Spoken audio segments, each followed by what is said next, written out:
Assalamualaikum warahmatullahi wabarakatuh.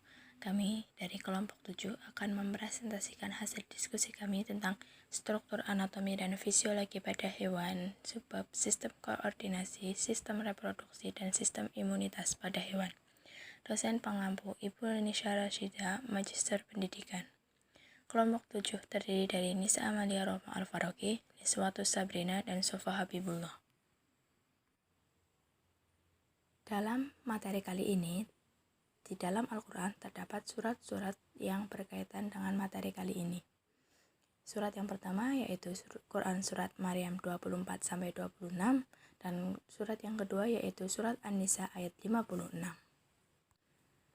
Pada anatomi fisiologi hewan akan dipelajari tentang sistem koordinasi pada hewan yang terdiri dari sistem saraf pada hewan, sistem hormon pada hewan, dan sistem indera pada hewan yang akan dijelaskan oleh saya. Bab yang kedua yaitu tentang sistem reproduksi pada hewan yang akan dijelaskan oleh Niswatus Sabrina. Dan sistem imunitas pada hewan yang akan dijelaskan oleh Sofa Habibullah. Sistem saraf pada hewan. Sistem saraf hewan merupakan sistem organ dalam hewan yang terdiri dari serabut saraf yang terdiri dari sel-sel pada saraf yang saling berhubungan.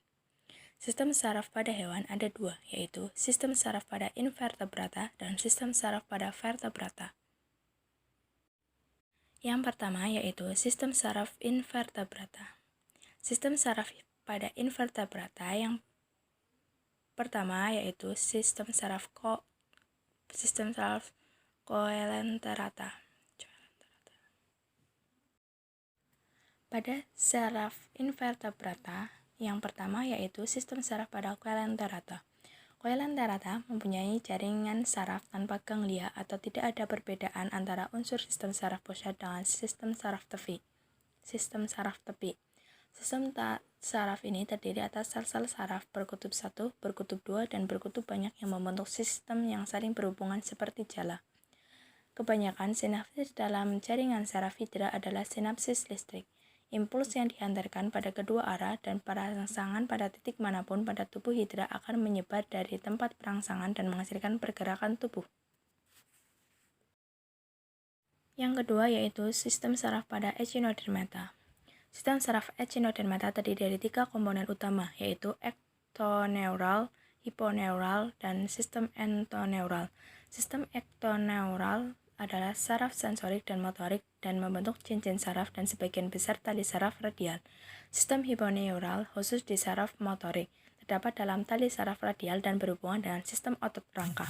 Komponen ketiga, sistem entoneural atau juga disebut sistem apikal, terdapat di asteroid dan crinoid dan tidak terdapat pada kelompok lain. Contoh echinodermata yaitu pada bintang laut yang memiliki sistem saraf sirkuler yang terdiri dari cincin saraf yang melingkar dari kerongkongan dengan cabang-cabang menuju ke setiap lengan. Meskipun sel-sel saraf tersusun dalam bentuk cincin saraf sekeliling rongga mulut dan mempunyai cabang ke tiap lengan, tetapi susunan saraf di dalamnya masih difus seperti jala dan belum ada pengkelompokan dalam ganglion. Sistem saraf yang ketiga yaitu sistem saraf platyhelminthes. Platyhelminthes sudah memiliki sistem saraf pusat dan sistem saraf tepi. Sel-sel saraf pada cacing pipih terkonsentrasi menjadi sebuah ganglion dengan 2 lobus di bagian muka yang disebut dengan ganglion kepala atau otak primitif. Dari ganglion kepala terdapat 2 tali saraf memanjang ke belakang tubuh, sehingga seperti tangga. Karena itu disebut sistem saraf tangga tali. Sistem saraf tepi terdiri atas saraf yang tersusun secara transversal atau melintang yang menghubungkan tali saraf dengan saraf yang lebih kecil terletak tersebar di semua bagian tubuh. Ganglion kepala mempunyai peran sebagai pusat sensoris yang menerima impuls dari titik mata dan reseptor lainnya pada kepala. Ganglion kepala tidak mempunyai peran untuk mengkoordinasi aktivitas otot. Sistem saraf yang keempat yaitu sistem saraf pada annelida. Sistem saraf annelida adalah sistem saraf tangga tali, terdiri dari ganglion otak dihubungkan dengan tali saraf yang memanjang sehingga berupa tangga tali. Ganglia otak terletak di depan faring pada anterior. Susunan saraf terdiri atas anterior dorsal ganglionic mass disebut otak, atau sebuah benang saraf yang panjang dengan ganglionic swelling dan saraf lateral pada tiap ruas. Contoh dari sistem saraf Annelida yaitu pada cacing tanah. Sistem saraf pada cacing tanah terdiri dari otak, 2 lobus di atas faring, 2 syaraf penghubung di sekitar faring menuju ke ganglia subparietal, tali syaraf ventral sepanjang dasar xilem ke arah somit anal. Beberapa saraf menuju prostomium dan daerah mulut. Tali syaraf ventral dalam tiap somit mempunyai ganglion membesar dan memberikan 3 pasang saraf lateral. Yang kelima, sistem saraf arthropoda. Pada arthropoda, otak merupakan stasiun relasi sensorik dan mempunyai pengaruh untuk mengontrol ganglia segmental yang lebih rendah seperti pada toraks dan abdomen. Ganglia segmental pada hewan ini merupakan pusat refleks lokal. Contoh dari saraf arthropoda yaitu pada laba-laba. Sistem saraf pada arthropoda dinamakan sistem saraf tangga tali karena terdiri atas 2 ganglion dorsal yang memiliki 2 saraf tepi. Laba-laba mempunyai ganglion ventral bersatu dengan ganglion dorsal dan membentuk sebuah massa saraf yang ditembus oleh esofagus dan mengeluarkan banyak cabang. Ganglion dorsal itu sering disebut otak, alat perasa yang pokok berupa 8 buah mata sederhana. Selain pada laba-laba, juga terdapat pada udang atau kelas krustasea. Terdapat otak di sebuah dorsal dengan 2 buah penghubung sirkumesofageal dan sebuah rantai ganglion di sebelah ventral. Ganglion ventral pertama besar, berhubungan dengan beberapa persatuan ganglion saraf bercabang dari otak dan korda ventral. Saraf pada belalang mempunyai sebuah otak dorsal atau disebut juga ganglion cerebral yang bilobus. Otak dorsal itu disatukan dengan korda ventral atau dengan 2 penghubung sirkumesofageal. Dalam korda ventral terdapat 3 buah ganglion thoracis dan 5 buah ganglion abdominalis. Cabang-cabang saraf keluar dari sistem saraf sentral. Selanjutnya, sistem saraf pada moluska. Sistem saraf moluska terdiri dari cincin saraf yang memutari esofagus serta serabut saraf lainnya dengan menyebar dari cincin tersebut untuk mempersarafi berbagai organ. Contoh pada sistem saraf moluska yaitu pada gastropoda atau bekicot. Pada bekicot, saraf-saraf ganglion secara rapat berpasangan sebagai saraf cerebral, saraf kaki, saraf jeroan. Saraf-saraf daging itu melanjut ke seluruh sistem organ. Pada gastropoda, cerebral atau ganglion subesofagus mempunyai peran untuk mengontrol ganglia yang lebih bawah. Aktivitas refleks atau gerakan pada hewan ini dikontrol oleh aktivitas 4 pasang ganglion yaitu ganglia cerebral, pedal, preular, dan visceral. Selain pada bekicot, juga terdapat pada cephalopoda atau cumi-cumi dan gurita. Terdapat otak yang kompleks karena adanya penggabungan berbagai ganglia yang letaknya mengelilingi esofagus. Karena itu, otaknya mempunyai bagian supraesofagus dan subesofagus. Pada bagian subesofagus terdapat pusat pernafasan untuk inspirasi dan ekspirasi. Selain itu, terdapat pula bagian yang termasuk ganglia pedal dan branchial yang mengontrol lengan dan tentakel.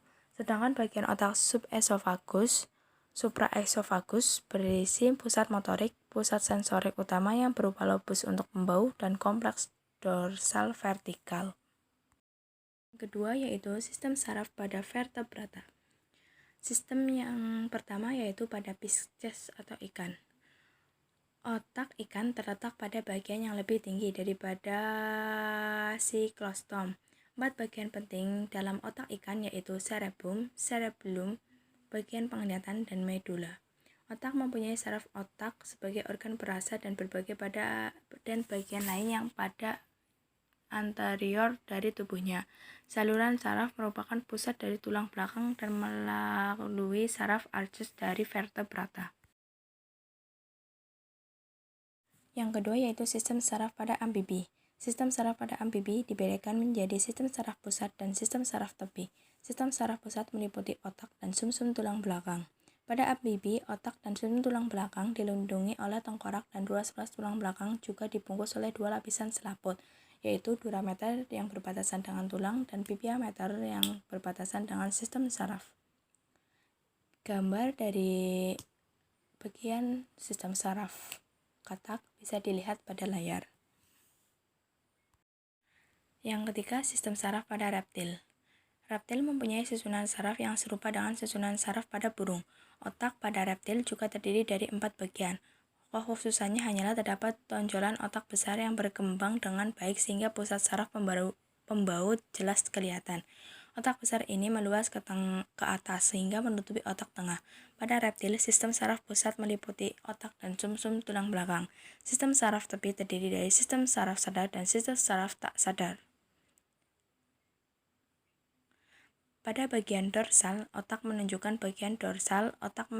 dua lobus olfaktori ramping yang terhubung ke hemisfer cerebral besar.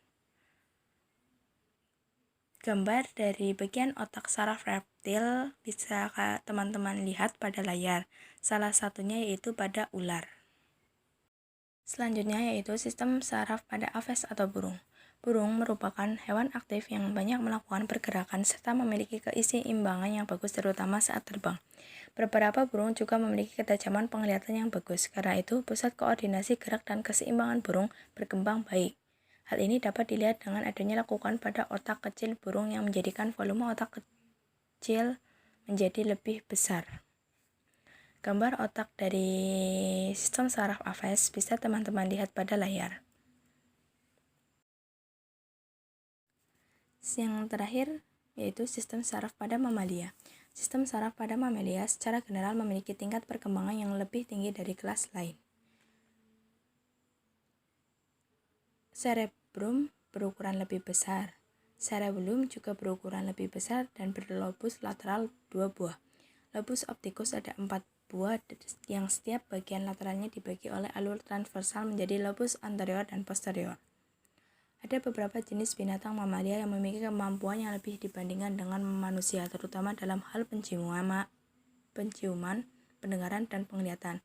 Hal ini disebabkan karena adanya perkembangan yang menonjol pada pusat-pusat saraf di otak hewan mamalia tersebut. Sistem koordinasi yang kedua yaitu sistem hormon atau endokrin pada hewan.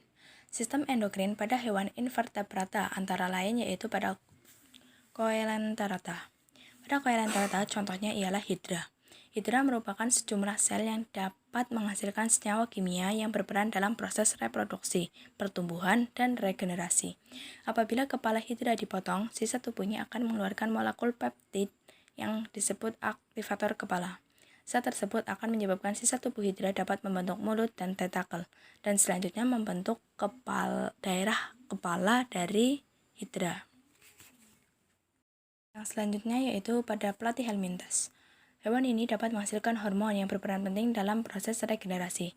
Hormon yang dihasilkan terlibat dalam regulasi osmotik, ionik, dan dalam proses reproduksi. Yang ketiga, pada Annelida. Sel-sel neurosekresi pada Annelida terdapat pada ganglion supraesophagus, ganglion subesophagus, dan ganglion ventral. Neurohormon pada cacing tanah contoh pada Annelida banyak diselidiki peran neurohormon pada Annelida yang berfungsi dalam 1. Pertumbuhan dan regenerasi, 2. Transformasi somatik berkenaan dengan reproduksi, 3. Pemotongan ganda, 4. Menentukan ciri-ciri kelamin sekunder, yang kelima penyembuhan luka. Yang selanjutnya yaitu sistem endokrin pada moluska. Sel neurosekresi terdapat pada ganglion otak moluska. Pada moluska terdapat pula kelenjar endokrin seperti pada vertebrata. Kelenjar tersebut misalnya kelenjar optik pada oktopus. Pada sejenis siput, jika tentakel dibuang, hasilnya pembentukan telur dan ovotestis dipercepat. Jika ekstrak tentakel disuntikan merangsang produksi sperma, ekstrak ganglion otak merangsang produksi telur. Dari contoh di atas menunjukkan bahwa baik otak maupun tentakel berisi sel-sel neurosekresi yang menghasilkan hormon. Selanjutnya yaitu sistem hormon pada arthropoda. Pada arthropoda, dari kelompok insekta menghasilkan 3 macam hormon, yaitu hormon otak, hormon ekdison, dan hormon juvenil. Ketiga hormon tersebut berfungsi untuk mengatur proses metamorfosis. Hormon otak disekresikan oleh bagian otak dan pelepasannya dipengaruhi faktor makanan, cahaya, atau suhu. Selain itu, hormon otak berfungsi memicu sekresi hormon ekdison dan hormon juvenil. Hormon ekdison berfungsi pada pengaturan proses pergantian kulit atau ekdisis. Sedangkan hormon juvenil berperan menghambat proses metamorfosis. Sistem hormon yang keenam yaitu echinodermata. Echinodermata tidak memiliki sistem kelenjar endokrin yang berkembang baik, tetapi interaksi kimia kompleks dan mediasi dapat terjadi antara sel. Sistem-sistem hormon sederhana pada echinodermata yaitu gonad stimulating substance dihasilkan oleh saraf radial, maturation inducing substance disintesis oleh sel-sel folikel ovarium, dan gonad inhibiting substance yang dibentuk oleh saraf radial. Yang kedua yaitu sistem hormon pada hewan vertebrata. Sistem endokrin pada vertebrata terutama tersusun atas berbagai organ endokrin klasik. Sistem endokrin pada vertebrata dibedakan menjadi 1. Hipotalamus dan pituitari. Hipotalamus merupakan bagian otak vertebrata yang terletak di bawah talamus dan berperan dalam mempertahankan sistem saraf dan endokrin. Talamus adalah kumpulan sel saraf yang terletak di bagian tengah otak vertebrata. Hipotalamus berfungsi mengendalikan kelenjar pituitari, sementara pituitari juga berfungsi mengendalikan kelenjar endokrin lainnya. Yang kedua, organ endokrin tepi. Organ endokrin tepi adalah semua organ endokrin di luar hipotalamus dan pituitari. Saat ini telah diketahui bahwa jantung juga menghasilkan hormon, yaitu atrial natriuretic peptide. Selanjutnya yaitu kelenjar pineal, terdapat pada permukaan atas talamus di antara hemisfer cerebrum. Kelenjar ini mensekresikan melatonin. Melatonin dan serotonin telah diidentifikasi pada pineal burung dan amfibi. Enzim yang responsibel untuk pembentukan hormon ini adalah hidroksindol metil transferase. Selanjutnya, sistem koordinasi yang ketiga yaitu sistem indera pada hewan. Sistem indera pada hewan yang pertama yaitu pada hewan vertebrata, yang terdiri dari sistem indera pada mamalia. Pada umumnya, semua jenis indera yang dimiliki oleh manusia juga dimiliki oleh mamalia. Mamalia memiliki 5 macam alat indera. Masing-masing alat indera juga berkembang dan berfungsi dengan baik. Beberapa jenis mamalia memiliki indera yang sangat peka, seperti indera kucing yang sangat peka ialah indera peraba, melihat, dan pendengar. Sedangkan indera anjing yang sangat peka ialah indera penciuman dan indera pendengar. Dan pada indera kelelawar yang sangat peka ialah indera pendengaran.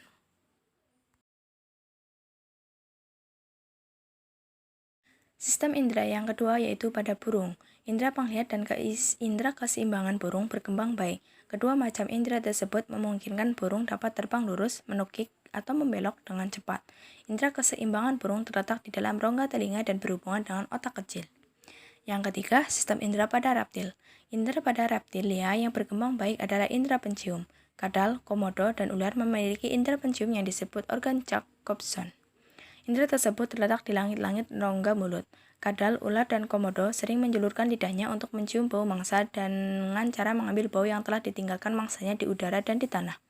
Lidah itu kemudian ditarik dan ditempelkan pada organ Jacobson untuk menyampaikan bau. Sebagai pemakan bangkai, komodo memiliki indera pencium yang sangat tajam. Hewan ini dapat mencium darah segar dari jarak 4 km.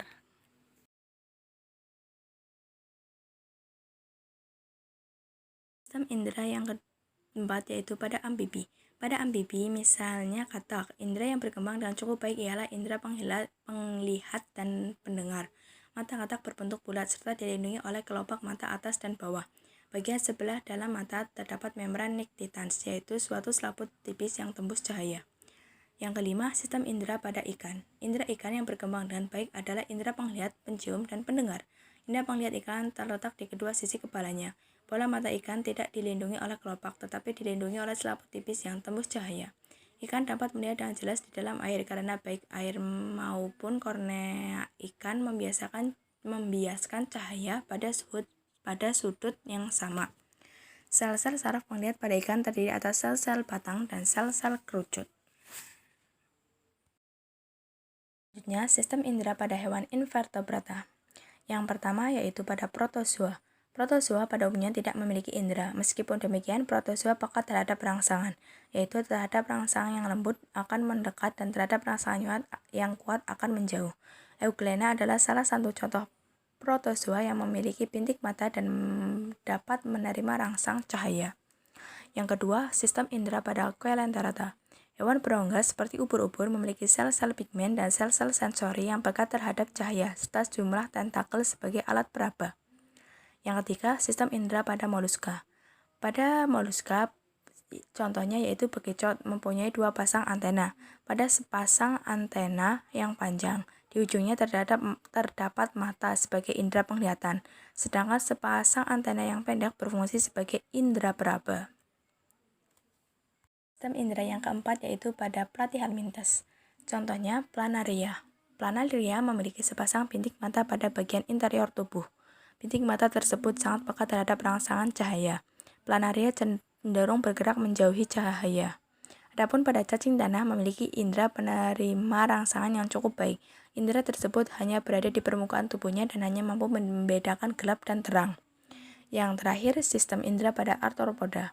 Pada kelas insekta, misalnya serangga memiliki indera penglihatan berupa mata tunggal, mata majemuk, dan ada pula yang memiliki keduanya.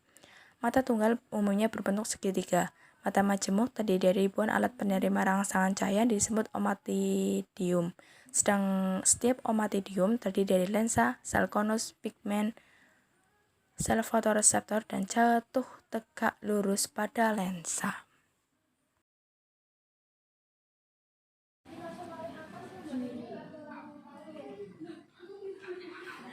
Baiklah, selanjutnya saya akan menjelaskan tentang sistem reproduksi pada hewan yang terbagi atas 2, yaitu sistem reproduksi invertebrata dan vertebrata. Yang pertama, sistem reproduksi pada invertebrata, yaitu terbagi menjadi 2, perkembangbiakan aseksual dan seksual. Perkembangbiakan secara aseksual pada hewan invertebrata terjadi dengan cara yang pertama membelah diri atau pembelahan biner, yaitu pembelahan diri dari satu sel menjadi 2 sel baru, misalnya terjadi pada protozoa. Selanjutnya, fragmentasi, yaitu pemisahan sebagian sel dari suatu koloni dan selanjutnya membentuk koloni sel baru, misalnya terjadi pada Volvox. Ketiga, sporulasi atau pembentukan spora, misalnya Plasmodium atau penyebab malaria pada fase oosit. Oosit akan membelah dan selanjutnya akan menghasilkan sporozoid. Yang keempat yaitu pembentukan tunas, misalnya pada hewan hidra dan porifera. Yang kelima, dengan regenerasi, yaitu sebagian tubuh terpisah dan selanjutnya bagian tadi dapat tumbuh menjadi individu baru yang lengkap, misalnya pada planaria dan bintang laut. Perkembangan yang kedua yaitu perkembangan seksual. Pada produksi seksual tidak selalu terjadi pembuahan, namun kadang-kadang dapat membentuk individu baru tanpa adanya pembuahan. Sehingga reproduksi secara kawin pada hewan invertebrata dapat dibedakan menjadi 2, yaitu dapat dibedakan menjadi 4, yaitu tanpa penumbuhan, yaitu pada peristiwa parthenogenesis, sel telur tanpa dibuahi dapat tumbuh menjadi individu baru, misalnya pada lebah jantan dan semut jantan. Kedua, dengan pembuahan, dapat dibedakan atas konjugasi dan anisogami. Yang ketiga, konjugasi ini terjadi pada invertebrata yang belum jelas alat reproduksinya, misalnya Paramecium. Keempat, anisogami, yaitu peleburan dua sel kelamin yang tidak sama besarnya, misalnya peleburan mikrogamet dan makrogamet pada Plasmodium dan peleburan sperma dengan ovum dalam rahim.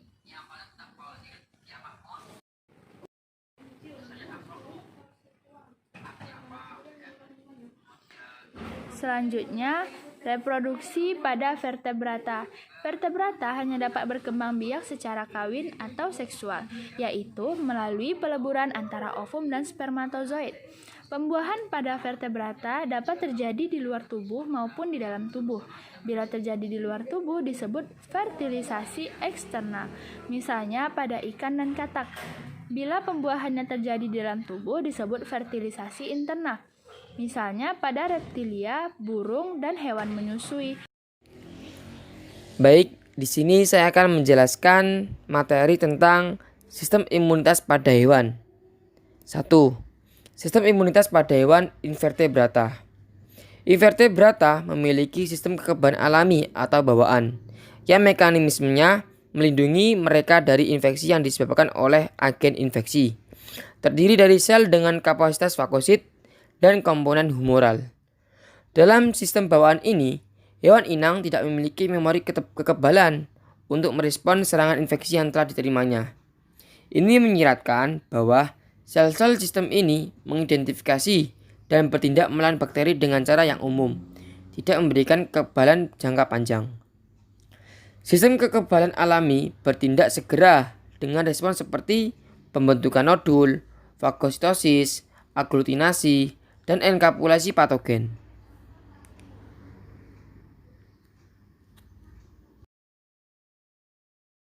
Hewan invertebrata tidak memiliki sistem limfatik dalam moluska dan arthropoda. Sistem kekebalan berada di hemolimfa. Di dalamnya ada hemosit yang merupakan sel fagosit dari sistem kekebalan tubuh bawaan. Invertebrata merangsang fagositosis hemosit selain berpartisipasi dalam enkapsulasi dan pembentukan nodul. Dalam arthropoda, ada peptida seperti peptida linier dan siklik yang bereaksi di hadapan mikroba dan jamur. Pada invertebrata, penghalang agar dapat ditemukan seperti sekresi moluska dari moluska dan annelida. Mereka juga ada kekerasan tinggi sebagai eksoskeleton dan arthropoda. Di dalam penghalang yang mencoba untuk menghindari masuknya patogen ke inang adalah peptida siklik (drosomisin), peptida linier atau peptida antibakteri, dan aglutinin dan lain-lain. Selanjutnya yang kedua, sistem imunitas pada hewan vertebrata. Vertebrata juga memiliki sistem kekebalan yang didapat menghasilkan antibodi, memiliki limfosit T, dan molekul kompleks histokompatibilitas utama atau MHC. Dengan hal ini, memungkinkan mereka untuk mengenali berbagai macam struktur antigenik, memiliki kemampuan untuk mengingat pameran sebelumnya. Selain itu, mereka dapat merespons secara lebih efektif terhadap paparan berikutnya pada infeksi yang sama. Pada hewan vertebrata, sistem limfatik bertanggung jawab antara lain untuk respon imun terhadap patogen yang dapat menyerang tubuh. Struktur anatomi ini mengangkut getah bening. Ini berbentuk oleh organ limfoid primer. Di dalamnya adalah timus, kelenjar getah bening, dan sumsum tulang. Dalam limfosit ini dihasilkan berbeda dengan limfosit T dan B. Organ limfoid sekunder adalah limpa, kelenjar getah bening, dan jaringan limfoid yang terkait dengan selaput lendir. Dalam jaringan ini, limfosit T dan B bersentuhan dengan patogen dan antigennya memicu aktivitas dan multiplikasi untuk menghancurkannya. Selanjutnya, hewan vertebrata juga memiliki imunoglobulin M. Variasi penghalang pada vertebrata berbeda antara ikan, amfibi, burung, atau mamalia. Penghalang umum pada semua hewan ini adalah kulit yang menutupi dan melindungi tubuh. Ini dapat ditutupi dengan sisik, rambut, dan bulu. Demikianlah presentasi dari kelompok 7. Apabila terdapat kesalahan tutur kata atau ketidakjelasan, kami mohon maaf. Terima kasih atas perhatiannya. Wassalamualaikum warahmatullahi wabarakatuh.